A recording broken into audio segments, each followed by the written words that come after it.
Welcome to Moments with Marianne. I'm so delighted we're spending this time here today. We have an amazing show lined up. Our first guest is none other than Robert Williams. Now, Robert is an extraordinarily gifted saxophone player, and his amazing talent landed him his dream job of touring with the Beach Boys. Robert's spirituality reached a pivotal moment when he learned that despite years of dedication to music, a physical disability would prevent him from playing. So Robert's here today to talk to us about his inspiring true story and also his book, Love is the Power. So let's welcome to the show, Robert. Thank you, Marianne. It's a pleasure to be on your show. Oh, what a joy it is to have you here. You know, we were just kind of chatting just a little bit before we got started, and growing up in Southern California, I know this is a little off from your book, but we'll get back to that. But growing up in Southern California, I mean, I listened to the Beach Boys all the time, and you were a musician with them.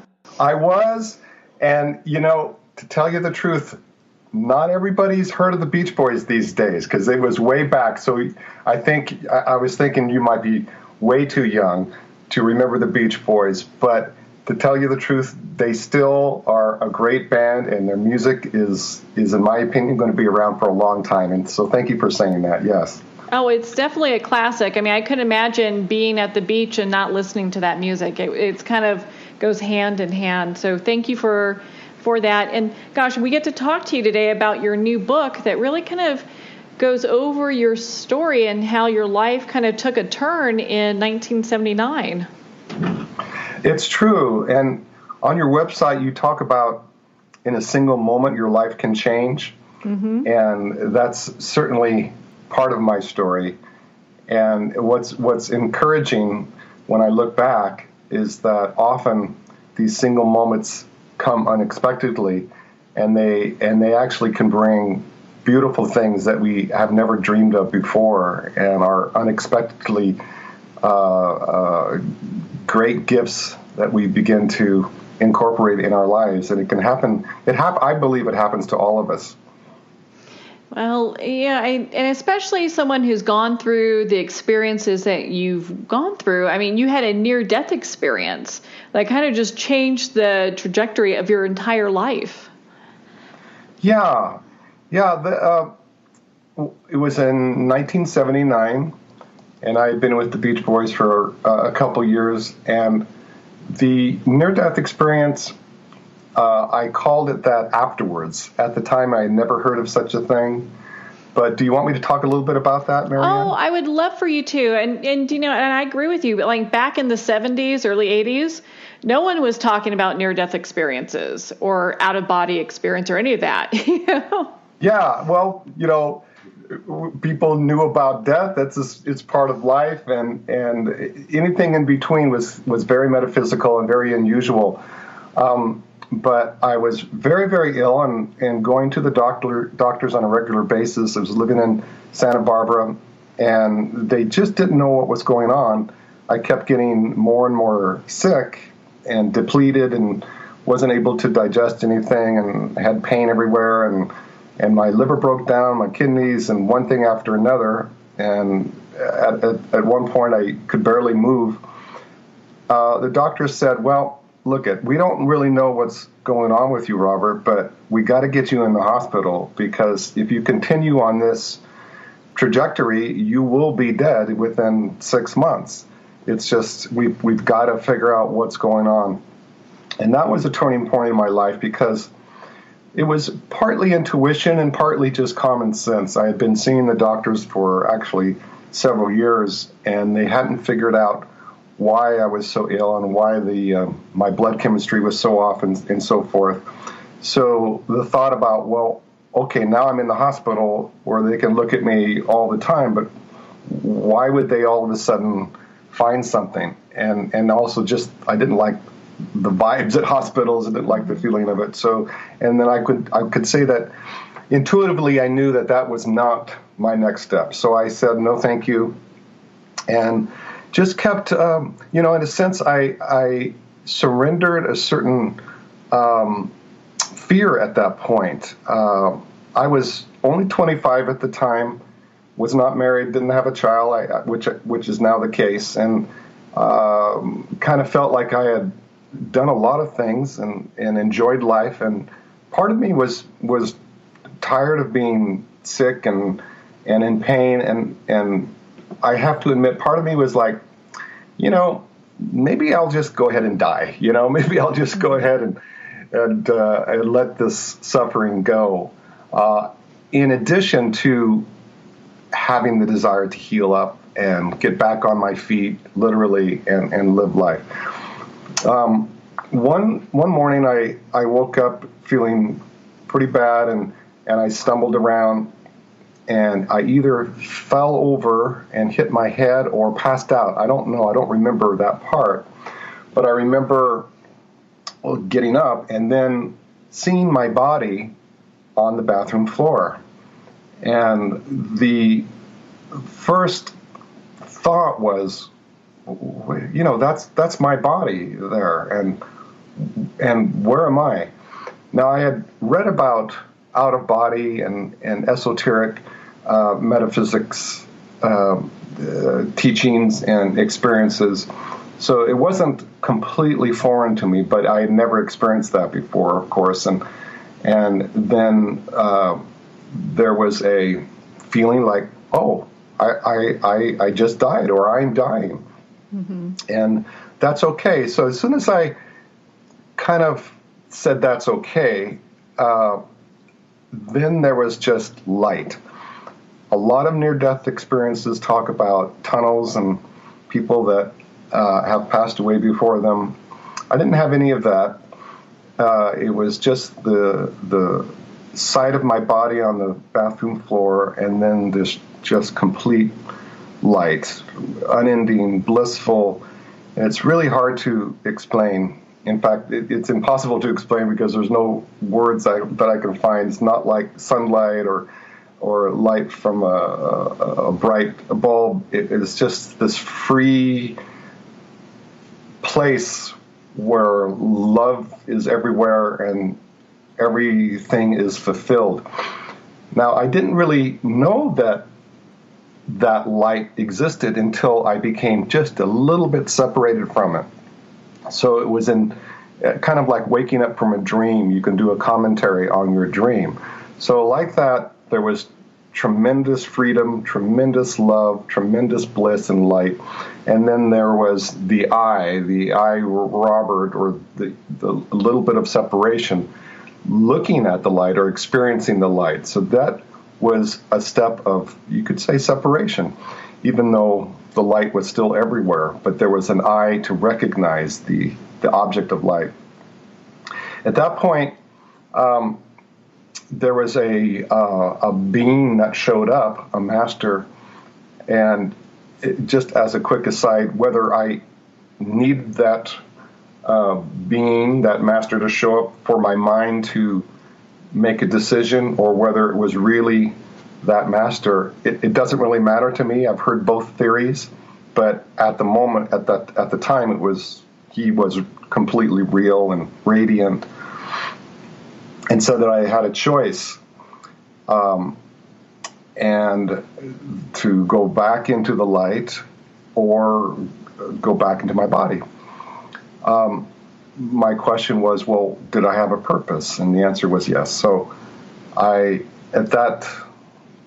with that sublime, amazing communication, I began to, you could say, descend.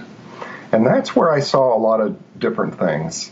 Coming back into my body, I went through what's called dimensions, or I call dimensions, or levels, or domains, with different realities, or different kinds of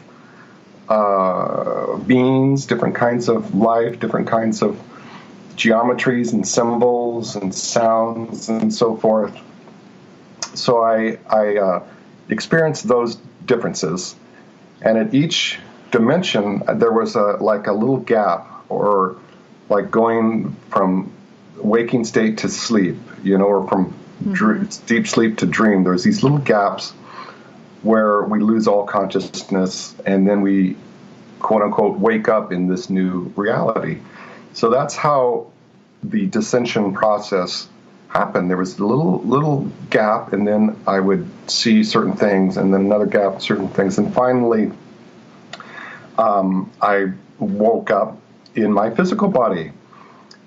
This is, it almost brings me to tears, and I hope I don't cry, but it's the most amazing part of this whole near-death story was waking up back again in my physical body. And the reason that it brings such emotion is I first heard the birds and the sounds of nature and the little insects. I lived in a beautiful place in Santa Barbara by the ocean, so I heard the ocean and all these sounds. And I didn't have any pain in my body at that moment. And the information or the intelligence of nature was so apparent to me, was so obvious, was so just profoundly alive with intelligence and love. And what I realized was my own heart was beating from that same intelligence that was governing nature, the birds and all of this beautiful planet. And my heart was beating again, and my breath was breathing. And so there was this realization that we are not, that I wasn't, nor any of us, apart from nature, that we come from the earth, that we are governed, we can access these same amazing laws that creates miracles from moment to moment.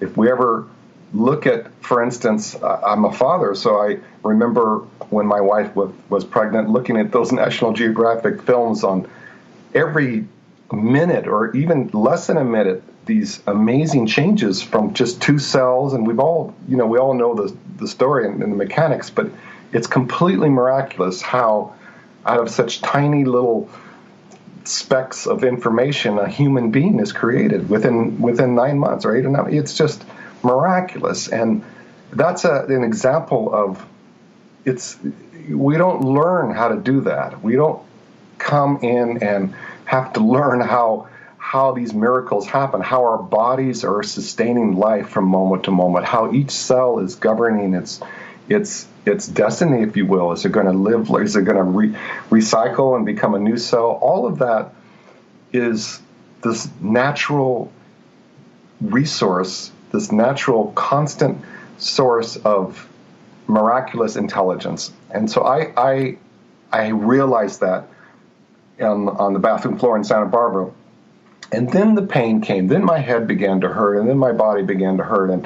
And I wasn't instantly healed, but I was alive and felt the remembering the light, and felt it continuing as a reality, and picked up my body, took a shower, and wrote as much of the experience down in a journal, which I still have, and started my life again.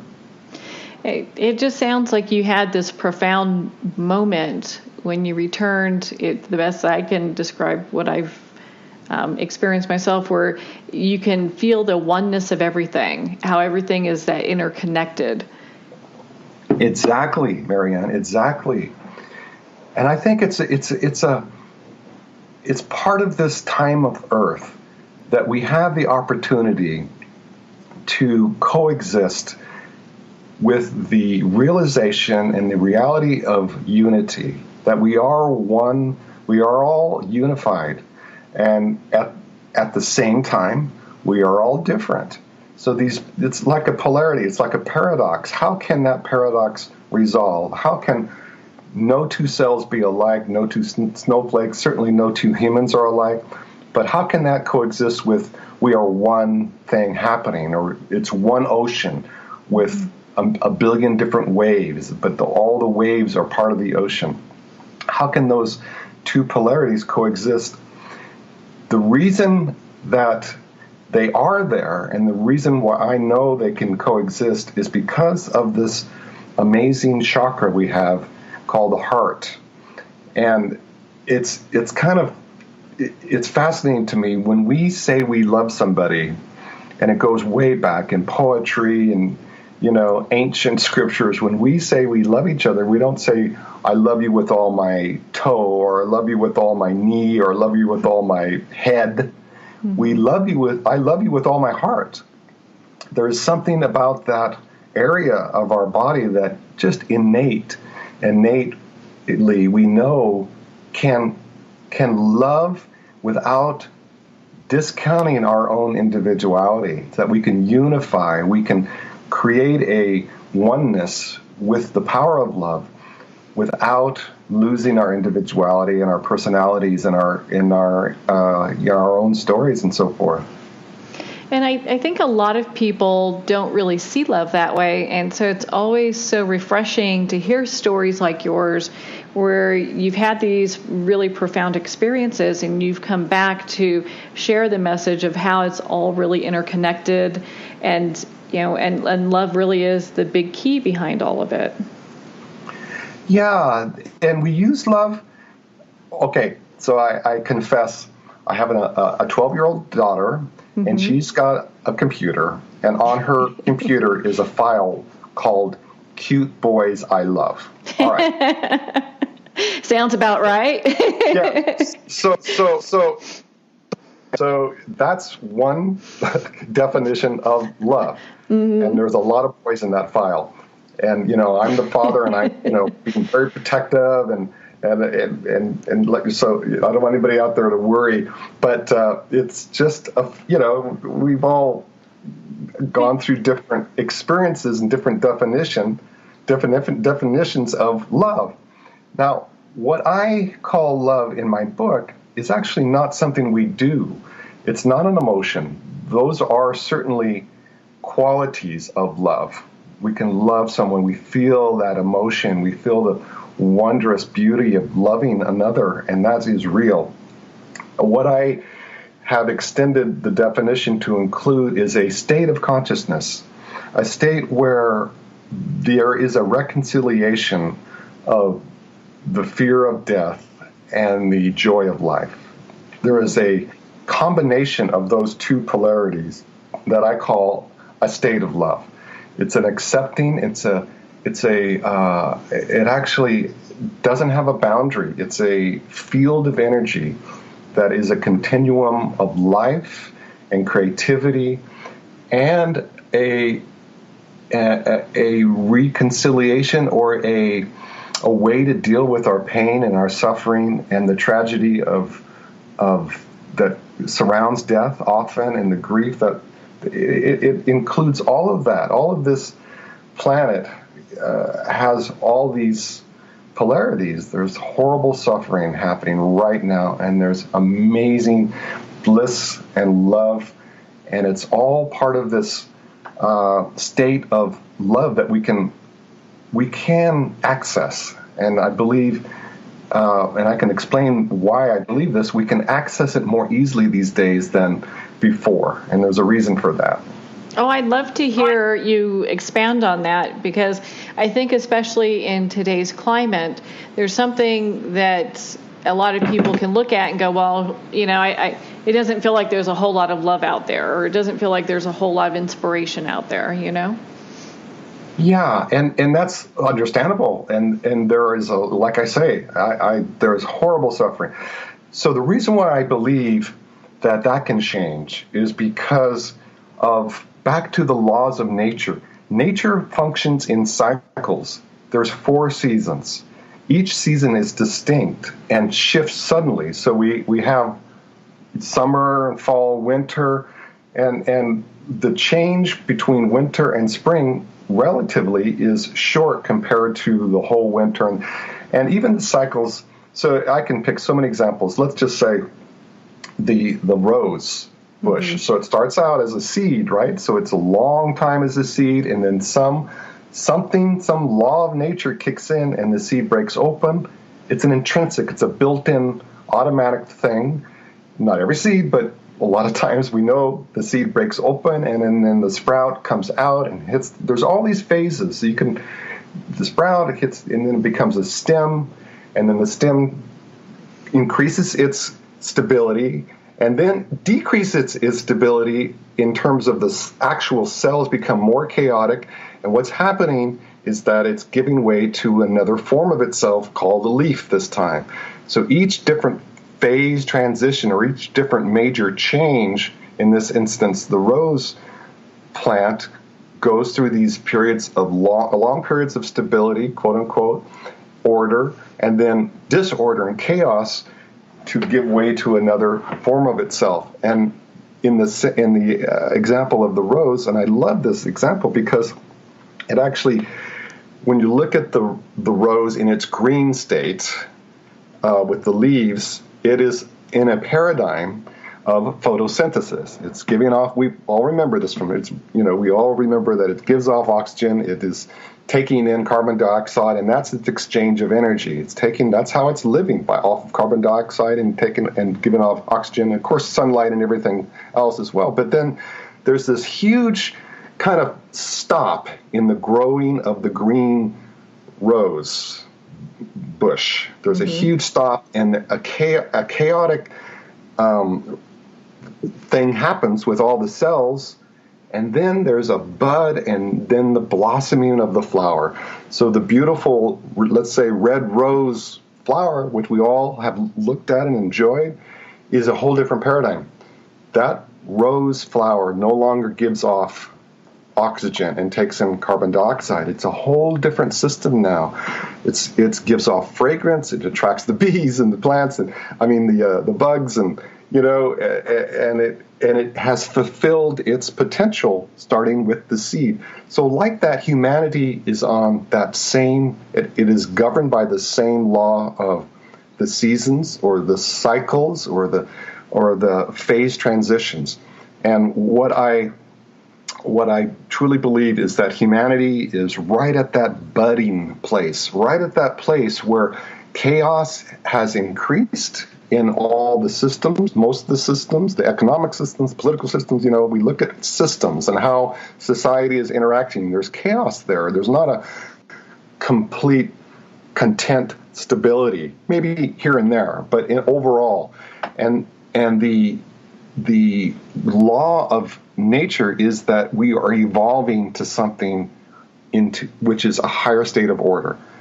And what I have read about and what I have sensed and seen and what I experienced on these higher planes during my near-death experience is that humans actually have built into them, like the seed had built into its potential, the flowering rose has built into our own field of information, the blossoming into a society, a coexisting that's based on the heart, not based on the mind and other aspects of ourselves. Those were necessary.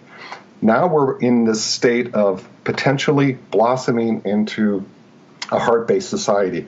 Now, how that will translate exactly, I don't know. No one really knows. Gardeners know what a rose is going to look like, and they can predict certain things.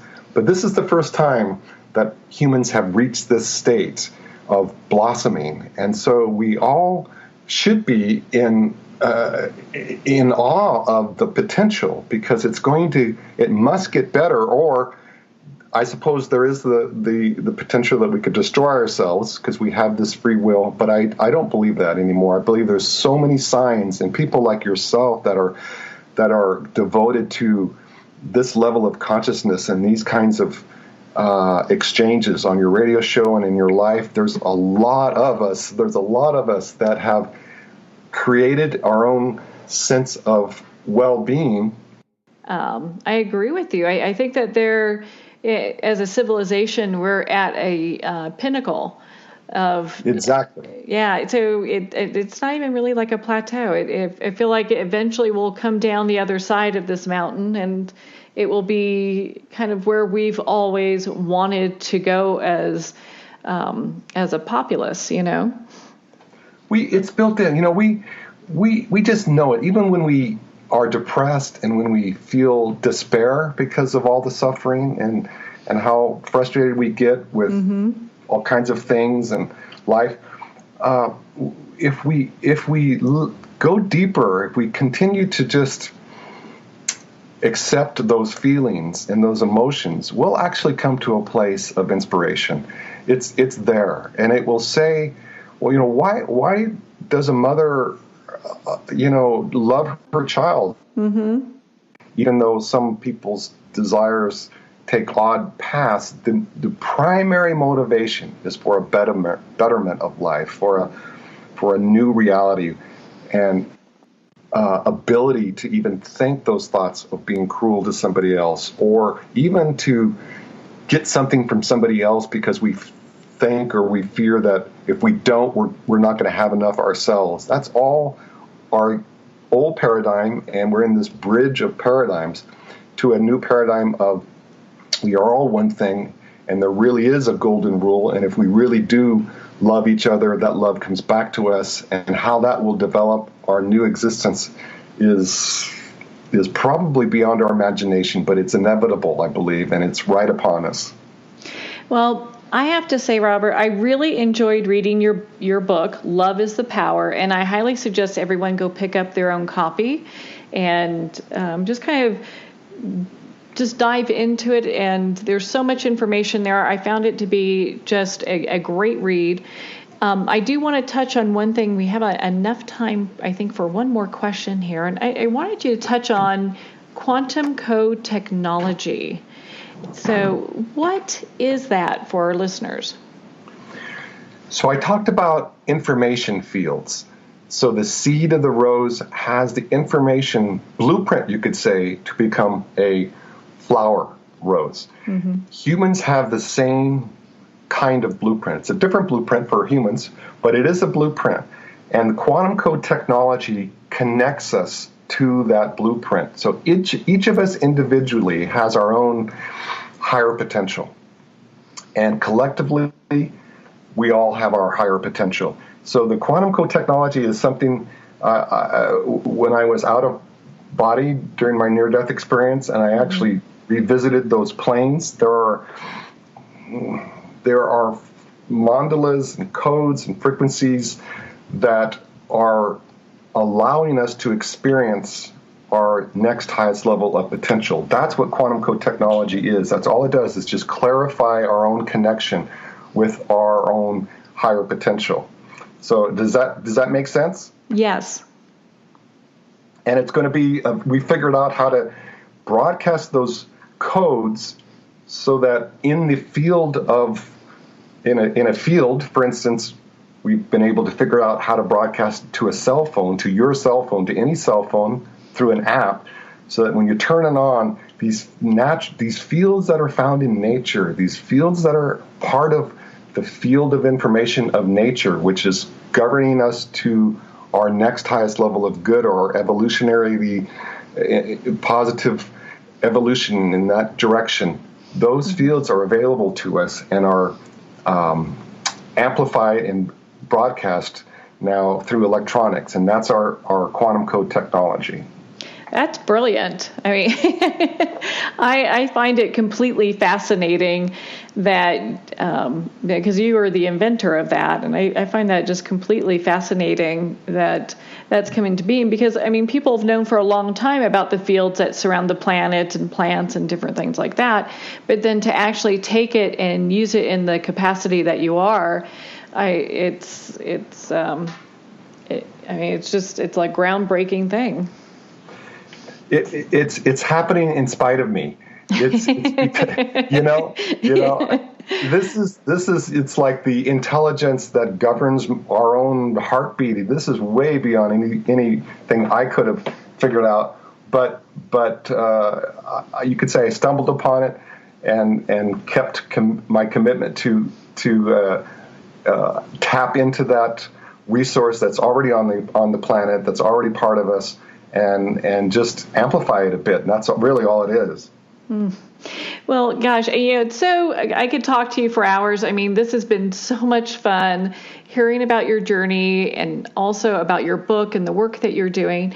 Where can our listeners connect with you and be part of your community? Thank you, Marianne. The website is loveisthepower.com. The book is available on Amazon, Love is the Power. there was a couple titles, but Robert Williams is my name.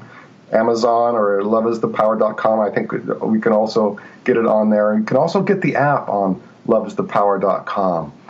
And it's only like $2 or something, and you can download it on your cell phone and become part of that community that, I know we only have like 30 seconds, but we have a hope that if we get 1% of the population that's joined together with this idea that functioning more from our hearts can make a difference for the entire human race, then that's called our 1% challenge, and it's we use the app on our cell phones to become connected and receive messages and interact, and we have scientists that's watching quality of life indexes and things like that.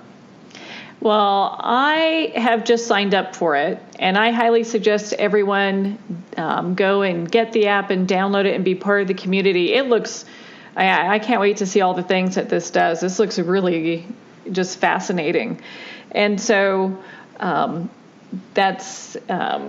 they can go ahead and pick that up at your website, and we'll go ahead and have the link available where people can go ahead and be part of that. But, Robert, thank you so much for taking the time to be on the show today. And thank you, Marianne, and thank you to all your listeners. We are in this together. Thanks for all of our persistence and continued hope for a better life. It's taking all of us to do this. So I'm grateful for you and your listeners as well.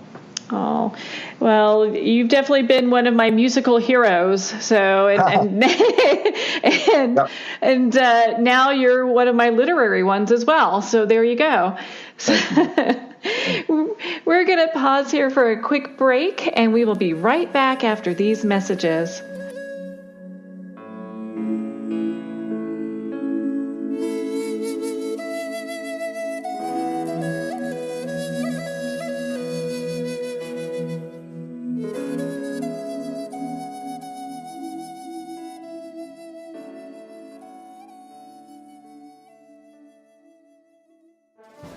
Internationally recognized and award-winning author Judy Goodman works and teaches outside the box of limited thinking. Working with people from every walk of life, her goal is to empower you to be the best you can be, no matter what the challenge is. Born with the gift of seeing beyond our normal vision, she has an extraordinary gift of working with every challenge. Teaching beyond conventional wisdom, her work is described as life-changing. Visit judygoodman.com. That's judygoodman.com.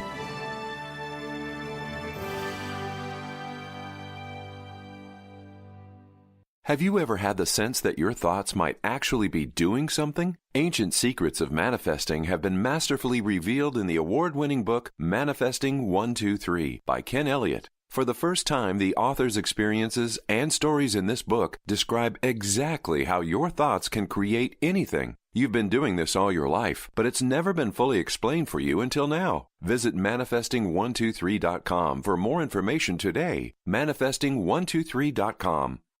Ben Wexler is a gifted leadership development and strategy consultant for professionals who want to transform their organizations and careers. Through a uniquely personalized set of processes, participants discover their unique knowledge, how to leverage that knowledge and experience, and then put it all together with a global strategy. You're more valuable, your organization is more valuable, and the change is viral. Contact Ben at 630-881-1074. 630-881-1074. This is Jennifer McGill. My highly anticipated new album, Unbreakable, is now available at jennifermcgill.com. Everything from power ballads to high-energy jam-out-in-your-car songs. I used my highest joys and deepest pains to create empowering songs of love, strength, healing, and restoration so that you can be unbreakable too. Get your copy of Unbreakable today from jennifermcgill.com. Because who doesn't want to be unbreakable?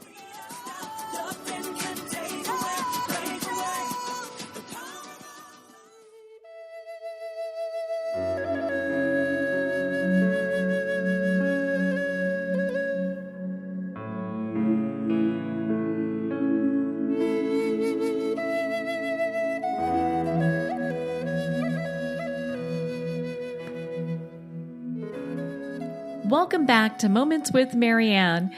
Now, wasn't that such a great time we had with Robert Williams? I mean, my goodness, he's such an icon. It was such a joy to have him on. Our next guest is quite a hero. He's a military veteran, a former law enforcement officer, and a hypnotherapist. Dr. David James is here today to talk to us about his new book, Discovering Your Magnificent Mind. So let's welcome to the show, Dr. David. Thank you very much. I'm grateful to be with you today. Oh, what a joy it is to have you here. And you're quite an individual. My goodness, your background's just amazing. Yeah, I've done quite a bit, and that's why I'm so tired right now. No, I don't know. Well, it's kind of that old saying, you guys do more than most people have by, like 8 or something? Yeah, yeah, it's been quite a journey. T.S. Eliot once said that God writes straight with crooked lines, and I think it's really the case in my life. So. Well, and so I know that you've had a background in the military, you've been a police officer, and you're a doctor, and so you just have this background, and I can understand why you'd write a book about a magnificent mind, because you'd have to have one to have all these careers. Well, thank you. Certainly one that's an adaptable mind, that's for sure, yeah. So I've got to ask you, what inspired you to write your book? What inspired me to write my book is that I do a lot of conference and retreat speaking and integration work with groups and businesses, and it became very clear that not everybody could get to Beverly Hills to work with me in my office, or for one reason or another, Skype was not an option for them. And so what I wanted to do was condense the essence of my work into a short, easy-to-read book with some practical exercises so that people could immediately begin to tap the power of their magnificent mind. Now, I understand that you do quite a bit of hypnosis, and that's a good piece of the work that you do. What other things do you do in your practice? I have been trained, in addition to doing traditional psychotherapy and hypnotherapy, I've been trained in what anthropologists would call shamanic healing practices. And so it's similar to, but very different from Reiki energy work, where we enter with the client into their trance state and look for causal relationships between the symptoms that they struggle with and its root, and using shamanic practices of soul retrieval, of communicating with archetypal images that emerge from the subconscious mind, we're able to enter into a more profound state to help the client resolve, overcome, empower, and discover the issues that they're working with. Now, can this deal with any issue? Because I know that you see. Oh, okay. So regardless if someone's seeing you, they made that easy. So they're seeing you for weight loss, or maybe they have some type of an addiction, or whatever the case is, they can book time with you, regardless if it's over Skype or in person, and see that come to a close. Exactly. I gave a lecture in July at the University for Philosophical Research in Los Angeles on medical hypnosis and the mind-body connection. And in this lecture, I listed 30 different circumstances, challenges, problems that are medically based alone, from weight loss to smoking cessation to asthma and eczema and autoimmune disorders, all that are amenable to hypnosis, and that people who enter a therapeutic regimen using hypnosis find tremendous relief. And there is so much hard clinical evidence out there now to show that this is indeed the case. So one of the things that I often tell people, the difference between a Western medical doctor and a shaman medicine person in the Amazon is that if you go to the medical doctor in Beverly Hills, in my clinic we have a psychiatrist and 2 internal medicine doctors that work with me, and you say, I have this problem, can you help me? And they will say, well, yes, the probability studies say that 18% of people get better with this regimen and 12 with that, and so let's see how it works with you. Whereas the shaman, the native medicine person, when you say, I have this problem, can you help me? Their answer is, of course. Absolutely. Because they have such confidence in their methods honed over thousands of years of practice that they know that there is nothing out of bounds when it comes to making someone's life better. I think there's a great level of confidence that comes with that, and just their ability to help make people, get people to an area where they can make those shifts and those changes. It's just phenomenal. It is, and like as you suggested, it is because they and their fathers and their grandfathers and grandmothers and great-grandmothers for generations have done this, and they know. It's not even a matter of belief, it's a matter of knowing. They know what works, and they have that kind of, using Western language, they have their best practices evidence to know that this works, and so that builds the same kind of confidence. And so with my work with people, I have, again, enough experience of seeing radical and powerful change made that I am not hesitant to take on any case. That's a pretty powerful statement in itself, because I'm sure you see people from all different walks of life with all different things that they have going on. I mean, everyone's got something, Mm-hmm. And I find it fascinating that you can actually work with people via Skype and you can do that with hypnosis, right? Yes, I have clients this week in Dubai and London that I'm working with Skype. But I have folks in the United States as well, but it always sounds more exotic when you say Dubai and London.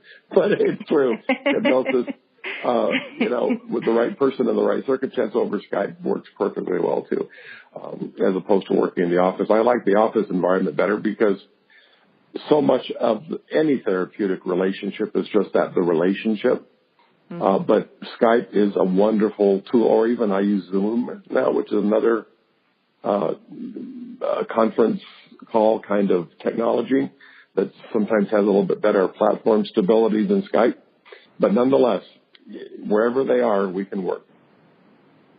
Well, and so I'm fascinated by the fact that you've got the shamanism that you've also incorporated in your work. How did that come about? Well, as you know from my biography, I was an Episcopal priest for a number of years of my life. And so I've always had an interest in the spiritual, in the mysterious, in the depth world. And I had the good fortune to sit and train with Robert Johnson. Robert was one of the premier students of Carl Jung, a direct student of his. And so I was initiated and understood the power of the archetype and the collective unconscious and the whole Jungian mindset as to how to go forward in life. And so, like I said, for me, it's been one step leading to the next step, to the next step, to the next step. And I came into contact with people who both live in the Amazon, in the rainforest in upper Brazil, and do the shamanic practices, as well as those who travel back and forth, who spend 3 months here, 5 months there, learn it, bring it back here to the United States, and study with them. So it's been, again, one of those serendipitous, synchronistic kind of experiences that Carl Jung says that it's the proof that God is leading, because all kinds of doors that would not seemingly connect in any other circumstance all seem to open at the same time.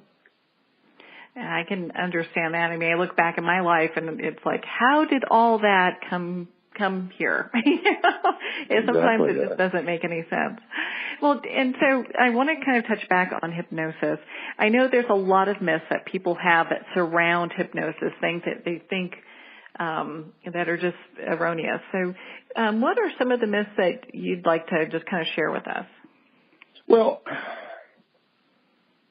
the myths around hypnosis are largely a consequence, the result of stage hypnosis shows.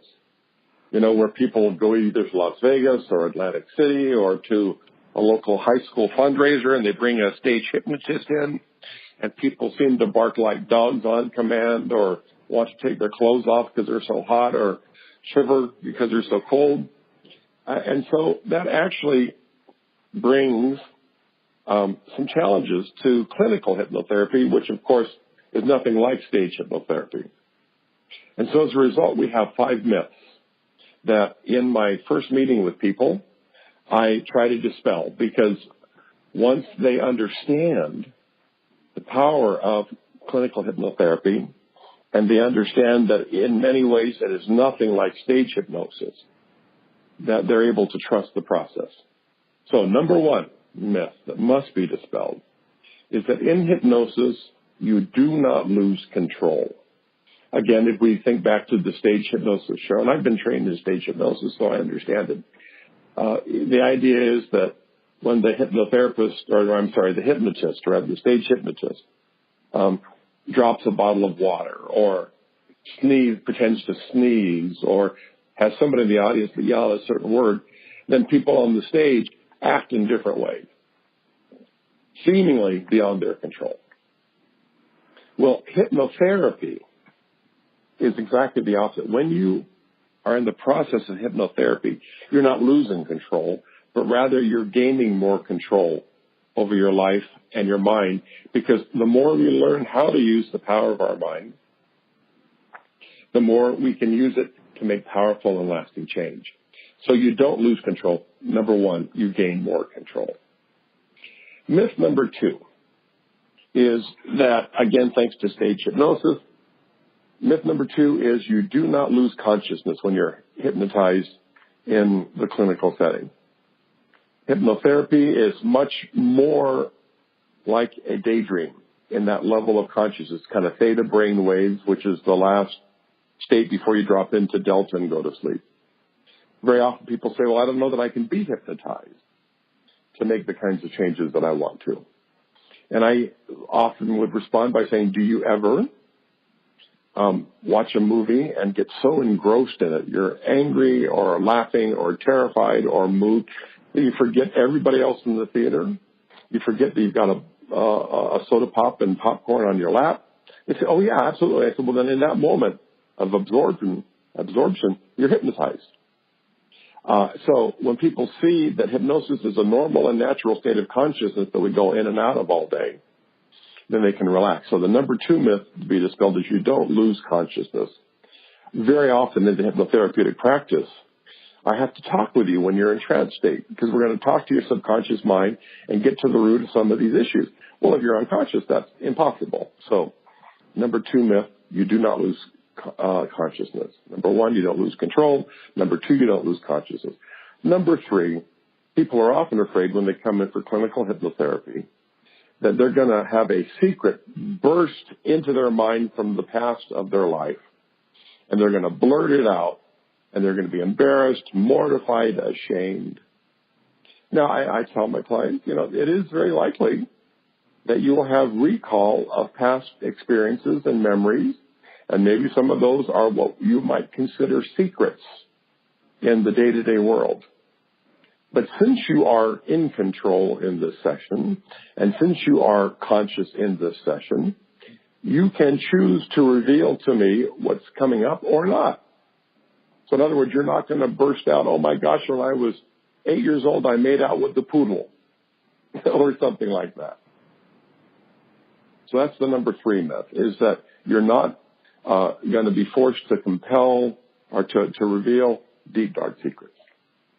The 4th myth that we need to dispel is that we don't program you to act in ways that are embarrassing, are revealing, anything like that. So, for example, it is, as we're recording this show, in the morning in Los Angeles. So, say you leave my office, having had a wonderful hypnosis session. At 2 p.m., when your timer goes off on your phone to remind you of your next appointment, you're not going to start automatically undressing and not sure why you're doing that. Or standing in the street and pointing at cars and waving and yelling at them. We do not program you to do things that are contrary to your own best interest. And then the fifth and final myth that we dispel is that we don't change cherished and valuable moral beliefs. We don't touch political ideology. We don't touch religious practice and belief. We don't touch that which is most personal to you. Our job in the hypnotherapy office is to help you make powerful and lasting change where you learn how to use the power of your mind. Because in some ways, all hypnosis is self-hypnosis. So if you can truly understand that you don't lose control, you don't lose consciousness, you don't reveal secrets, we don't program you to do silly and stupid and dangerous things, and we don't touch your cherished moral and religious and philosophical beliefs, then you're able to settle into the chair, as it were, and have a wonderfully powerful experience of hypnosis. And then people can really focus on dealing with the issues that they're there to deal with, be it cigarette smoking, weight loss, a fear that they have an unresolved fear, and really get to the bottom of that as opposed to having to deal with all these misperceptions in regards to hypnotherapy. Absolutely. Because, again, trust is such a foundational part of any therapeutic relationship, and especially when we're going into the subconscious mind, which is the powerhouse part of the mind anyway, where emotions and habits and life scripts are all stored. If you don't trust me, why in the world would you let me in? So it really is a foundational principle that demands integrity and authenticity and commitment. So, yeah. Well, you kind of touched on it a little bit, and so I want to expand on the subconscious mind, but we don't want to give everything away because we want people to go pick up their copy of Discovering Your Magnificent Mind. So, but what are some of the steps to understanding our subconscious? Well, the subconscious mind, like I said, we only have one mind. So that's an easy question to answer. Mm-hmm. But it does have two functions. It has the conscious mind, which has been called the thinking mind. It is your logic, your reasoning ability, your decision-making capacity, your analytical ability, your willpower.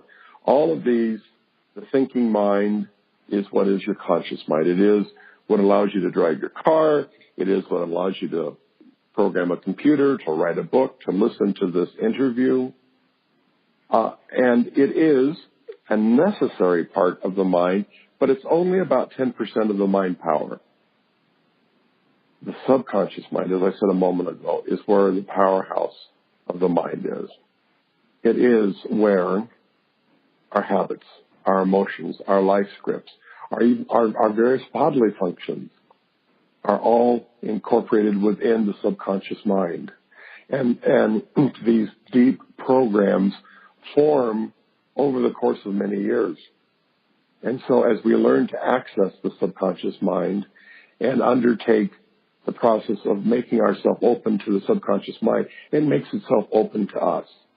And we're able to deprogram, if you would, using some computer language, deprogram limiting belief patterns within our mind and heart. And download, if you would, empowering, life-changing programs. And so it has been said that the conscious mind, the thinking mind, the 10% mind, is the conductor of the mind, and the subconscious mind is the orchestra, when you learn how to use your conscious mind in a way to access the subconscious mind, you're able to make beautiful music. I think most people don't realize that they can actually have control over it in that way. I think, yes, I think you're right, including me for years. You know, we, no matter how sophisticated and intellectual and accomplished we are, most people walking around nowadays really are effectively under the sway of misinformation, that somehow life is what happens to you.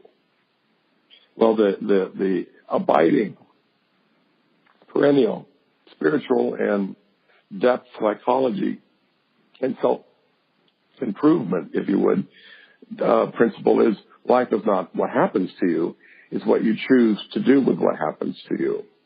And so as you learn to access and utilize the subconscious mind, you find that you have the most powerful ally in change you could ever hope for. And that actually, I think, offers people a lot of hope. It's not like they need to be the hamster on the wheel. There's actually opportunity with, someone as trained as yourself, and working with someone as trained as yourself, that they can make these adjustments and change the course of how their life has been. Absolutely. Excuse me, absolutely. And again, I want to reiterate a point I made earlier, is that all hypnosis is ultimately self-hypnosis. And so if you were coming to my office once a week for a year to work on a single issue, I have failed you. Because there are very few issues. Probably one of the toughest ones are the number 1 and 2 reasons why people come to hypnotherapy in the United States. The number 1 reason is to stop smoking. And the number 2 reason is to lose weight. And the number 3 reasons start to spread out across the board, from the fear of speaking in public, the fear of flying in airplanes, wanting a better love life, making more money. They really all kind of spread out. But number 1 and 2 are these deeply programmed parts of our mind that are smoking cessation and weight loss. Having said that, the manual, so to speak, the fictional manual of hypnotherapy suggests that 6 sessions would be all that would be needed to get somebody to stop smoking or begin to establish a healthy, manageable lifestyle of eating. Well, I can do, if somebody's really motivated, we can stop smoking in 2 sessions. I've done that. And people can turn their eating habits around in 2 or 3 or 4 sessions. But the point is that it's my job to teach you how to use your own mind in self-hypnosis to continue to support the changes you want to make when you're done. So like I said, if you're coming to me every week for a year to stop smoking, I failed. If you come to me every week for a year to lose weight, I've dropped the ball. Now, having said that, people do come to me regularly and consistently because they've stopped smoking and they see what a powerful agent for change that hypnotherapy can be. And they say, now I'd like to lose weight, or now I'd like to increase my financial portfolio, or now I'd like to deepen my contact to the spiritual world and to divinity, or now I'd like to find my true love.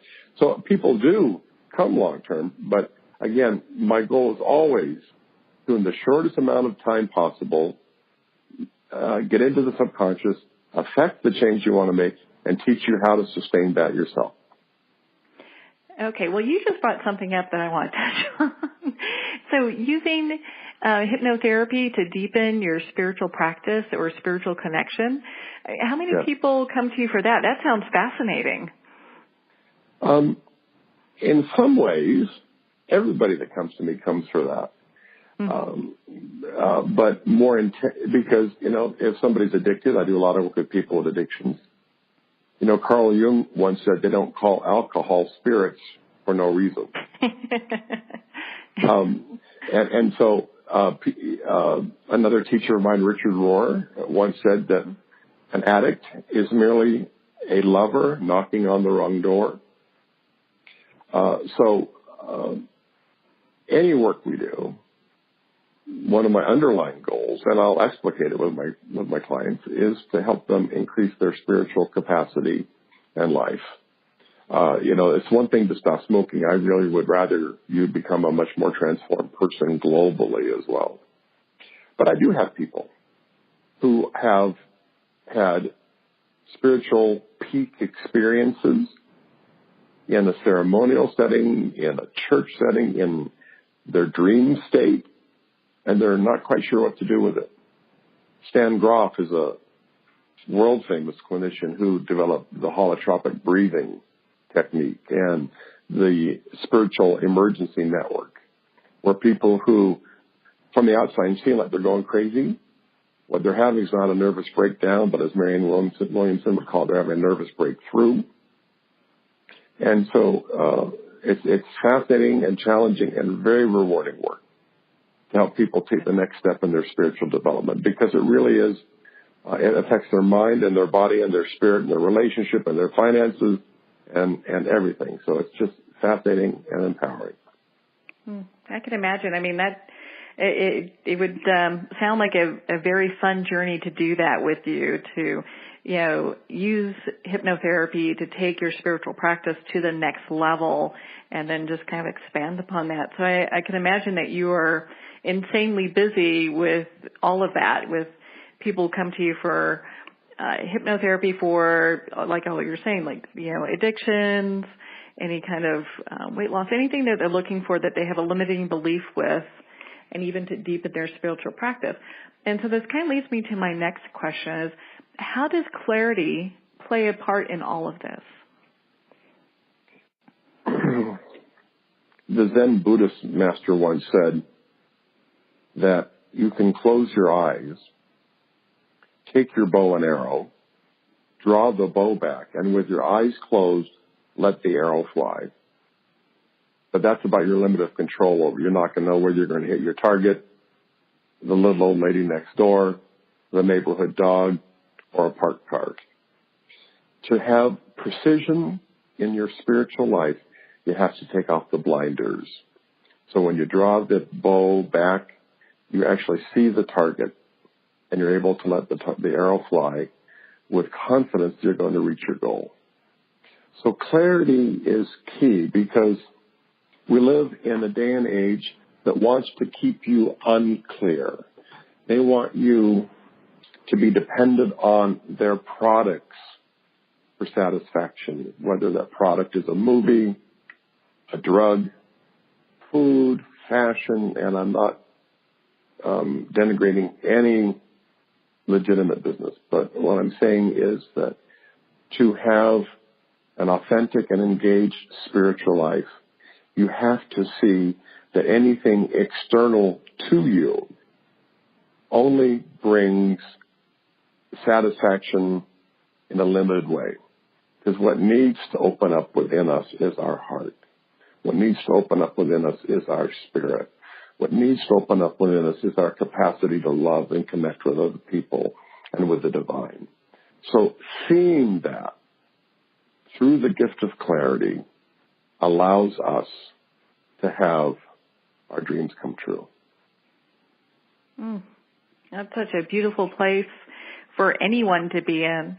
And gosh, Dr. David, I can easily talk to you for hours on this topic. You're so insightful. You have such great energy, and I just love your messaging. Where can our listeners connect with you and be part of your community too? My website is an easy find. It is davidjameshypnosis.com. One word, DavidJamesHypnosis.com. Once you access the landing page of my website, surprise, my new book, Discover Your Magnificent Mind, is prominent there on the first page. You can click on it right there. It'll take you to Amazon. You can order the book. But also, you can go to my blog section where I have videos and articles on the different ways to connect hypnotically to change and improve your life. I have a list of all the different services and ways to connect with me. Easy way is by email, which is davidjameshypnosis@gmail.com. But going to my website, davidjameshypnosis.com, gets you access to my book, and it gets you into the community of relationship. Well, Dr. David, thank you so much for taking the time to share your insights and your knowledge with us today. And I really appreciate you just spending the time with us and sharing your book with us. Well, you are so kind and engaging and gracious, so thank you for having me. Oh, well, thank you, Dr. David. Again, if you'd like to connect with Dr. David, you can visit his website at davidjameshypnosis.com and pick up his book, Discovering Your Magnificent Mind. You've been listening to Moments with Marianne. I'd like to thank everyone for taking the time to tune in today. And remember, make every moment count.